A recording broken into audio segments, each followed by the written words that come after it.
Ya. Hola, hoy vamos a hacer la segunda entrevista para competencias laborales, en donde vamos a entrevistar a otra educadora de párvulo. ¿Te puedes presentar, por favor? Ya, yo me llamo Fernanda Pérez, trabajo en Puente Alto, soy profe jefe de un kinder que es el segundo nivel de transición, ¿Ese va de qué año? de los 5 a los 6 años. 5 o 6 años. Ya. Bueno, tú como educadora de párvulo, ¿cuál dirías que es la razón de ser de tu profesión? ¿Por qué existe la educadora de párvulo? Ya, bueno, amplio igual, pero tratando como de concretar un poco la etapa del desarrollo en el fondo como en los procesos de vida de la persona. La más fundamental está como muy comprobada por la neurociencia, que es de los 0 a los 6 años.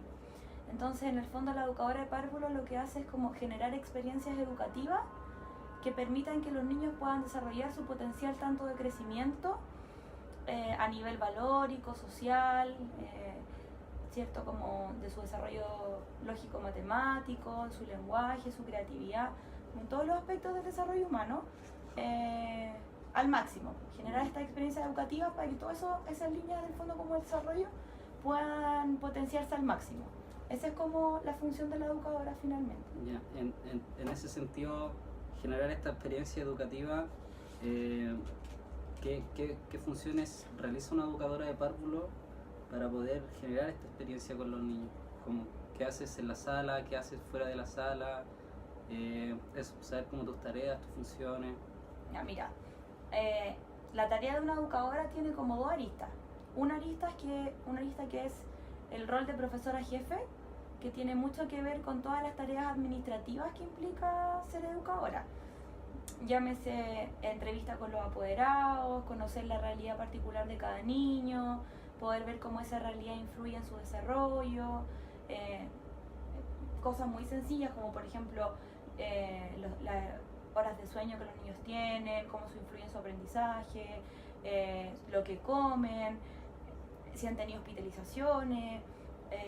Nosotros hacemos a principio de año, cuando tomamos un curso, una entrevista que se llama Anamnesis, donde le preguntamos a los papás como todo lo que tiene que ver con el desarrollo y el crecimiento de los niños en el ámbito de salud, si están con algún tratamiento médico, cómo fue el embarazo, cómo fue el parto de la mamá, porque todo eso finalmente influye como en el proceso de aprendizaje y uno lo tiene que considerar. Y muchas veces de esa misma experiencia como profesora jefe, uno capta información que le permite cumplir con la otra parte del rol, que es ser como profe de asignatura. Nosotras, a diferencia de los profesores de básica y de media, somos las que hacemos todas las asignaturas de los niños, pero no se llaman asignaturas, se llaman experiencia educativa, ¿cachai? Pero finalmente apuntan a lo mismo, pues, trabajar matemáticas, trabajar lenguaje, ciencias naturales, comprensión del entorno social, y todo eso. Entonces, como que esos dos son las funciones que uno cumple al final, como ser profe de asignatura y también ser profesora jefe. En ese sentido, como ¿cuánto tiempo te requiere, por ejemplo, ser la profe jefe y la de administrativa, no solo la que hace todo el día con los niños? Mucho tiempo. Yeah. Y de hecho eso es como uno de los principales, de las principales barreras que tenemos la educadora, de que lo que pasa en la práctica es que el trabajo administrativo nos quita tanto tiempo que no nos permite como focalizar toda nuestra atención en lo que debería ser prioritario, que es el trabajo con los niños.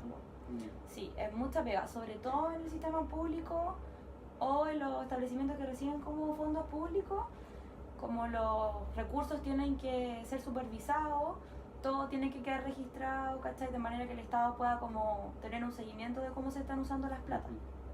Bueno,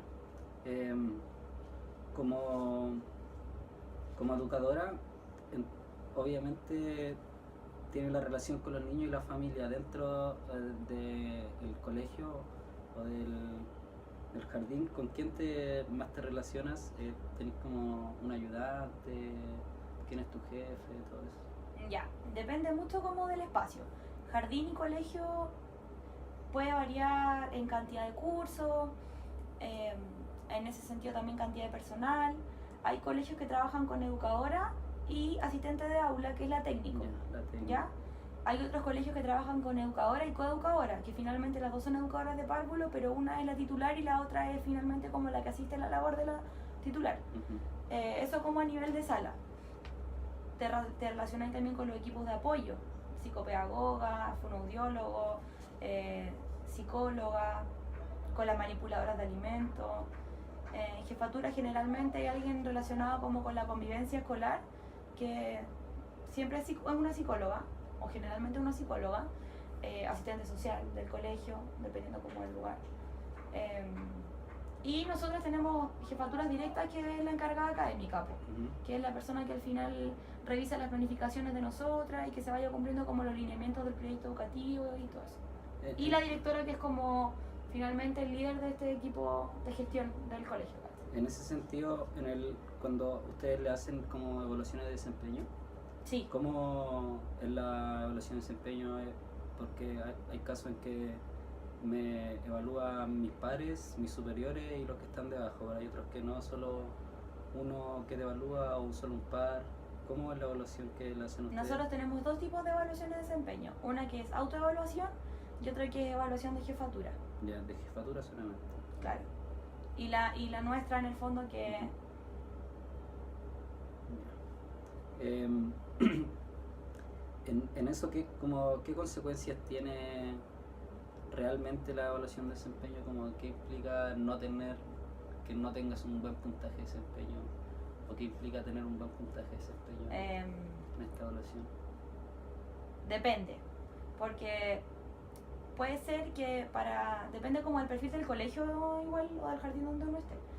Si el carácter como del centro educativo es más como una empresa, igual uno cumple un rol como mucho más de número, entonces en ese sentido puede ser más perjudicial, pero en espacios donde es más comunidad y también hay una intención de los equipos de gestión porque las educadoras vayan perfeccionándose y mejorando, es como mucho más retroalimentación que una evaluación como para hacer un juicio de valor de tu trabajo, ¿cachai? Okay.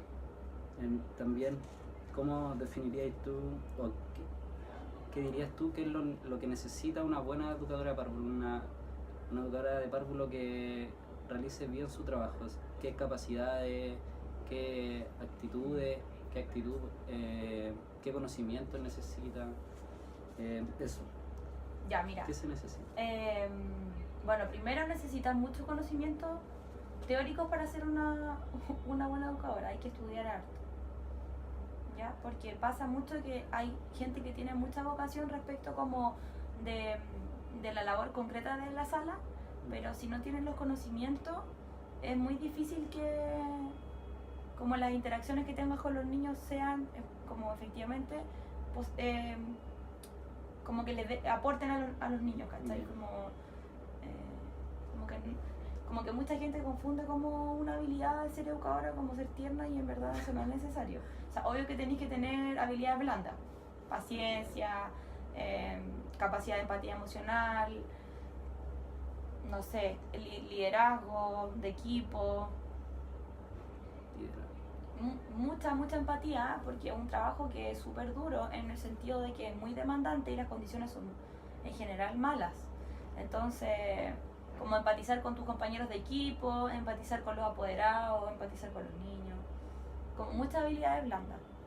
En ese sentido, ¿cómo son las condiciones laborales como un requisito para tú asistir? ¿Tienes que ir uniformada? ¿Tienes que, no sé, te piden un mínimo como... Uniforme sí, también depende del colegio. Hay colegios que son como, que trabajan con pedagogía alternativa, entonces tiene como una filosofía como fuera del uniforme, que igual tiene un trasfondo, pero la mayoría es con uniforme. Hay lugares donde, no sé, por ejemplo, es súper estricto el tema de pintarse la uña, el maquillaje, usar el pelo tomado porque los niños se lo pueden tirar, ¿cachai? Los aros. Cuando tú postulas a un colegio, o hay ciertos requisitos como legales que deba cumplir, aparte de tener el título de educador. No, aparte de tener el título no, o sea, te piden certificado antecedente en casi todos los colegios y además en muchos trabajos también te piden experiencia. Ya. Experiencia. Pero igual hay un déficit como de 5.000 educadoras ahora, entonces es un campo que tiene harto trabajo. Ujú. Si uno se mete como a las páginas de empleo, hay mucho trabajo para la educadora, entonces como que en general no piden lo de la experiencia porque faltan educadoras, Ya, pero sí algunos lo piden. ok. Falta.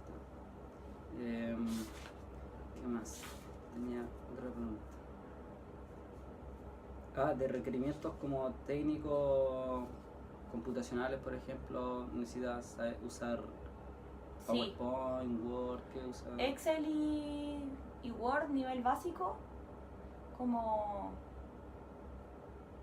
no sé, en los colegios, en varios colegios, o sea, en general en los colegios igual hay un informático que arma las planillas y todo, Ujú, pero tú igual tienes que saber cómo las herramientas básicas, por funciona? ejemplo, de un Excel. Ujú. Y usar también como Drive, cómo compartir cosas audiovisuales por Drive, ¿cachai? Ya. Eso serían mis preguntas. Muchas gracias. Ya, Te ojalá que sí. pasaste.